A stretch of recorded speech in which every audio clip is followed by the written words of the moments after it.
Hello! Magandang araw sa inyong lahat. So, ito na naman tayo. Panibagong recipe na naman tayo. Ito yung sample ko, guys. Ito na ang atin gagawin ngayon.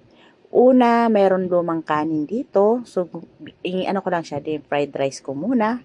Pagkatapos, nagisa ko ng corned beef. And then, meron tayong lumpiang wrapper. Ito, guys, ang gagawin natin. Talagang nasarapan sila kaso nabitin kasi konti lang po ang nagawa ko. Dahil nga po, 10 lang to sa bagong recipe ko. Hindi ko na maakalain na magpapatok sa mga bata. Kaya ito try na natin. Babalutin na natin siya, guys. Ito na ang ating sample. Maglalagay muna tayo ng kanin. Maghuhurma tayo ng kanin. Parang lumpiang Shanghai din ang style nito. Kaso, kakaiba nga lang kasi kanin at saka pinalaman ko sa gitna yung corned beef. Ayan. Lalagyan na natin ng corned beef. Ngayon guys, kung wala naman kayong corned beef, pwede naman kayo gumamit ng meatloaf or kung wala kayong meatloaf, pwede naman kayo gumamit ng luncheon meat. Ayan. So, balot-balot na tayo ngayon guys. Ito na, umpisa na natin. Ayan.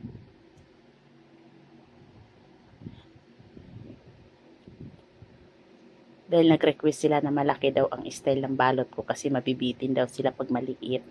So, ayan, nilakihan ko na talaga guys. Kaya kunti lang ang nagawa ko kasi malalaki talaga to. Ayan. 2 piraso pa lang solve na sila. Kaso, sa 2 piraso naman guys, na sobrang bitin na bitin naman sila sa 2 piraso. Ayan. Ito yung meatloaf na, ay ano to, luncheonette, beef yan. Flavor beef naman siya. Ayan.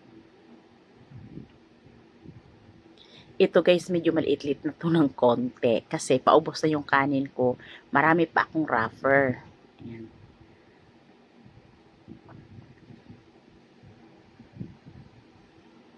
Ayan. So, paubos na talaga. Kunti na lang kanin ko. Pero pilit kong pagkasyahin sa wrapper kasi sayang kung matatapon yung wrapper. So, pagkakasyahin ko lang siya guys. Ito na yung aking nagawa yung maliliit. Yung isa naman yung malalaki guys. Ayan. Ito yung malalaki guys. At ito naman yung maliit. So, ayan na. Pwede nang iprito. O, ito na guys. Nakaprito na ako nito. Ayan.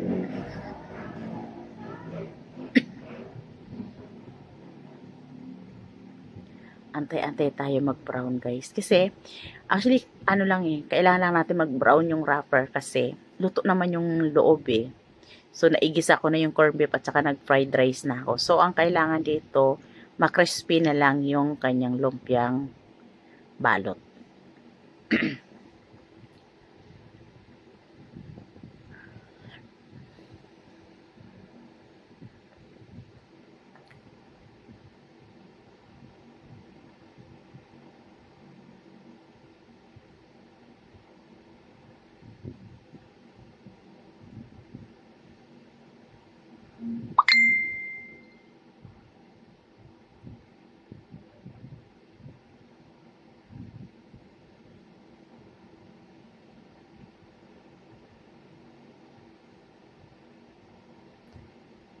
Okay na. Babalik ta rin na natin guys. Ayan.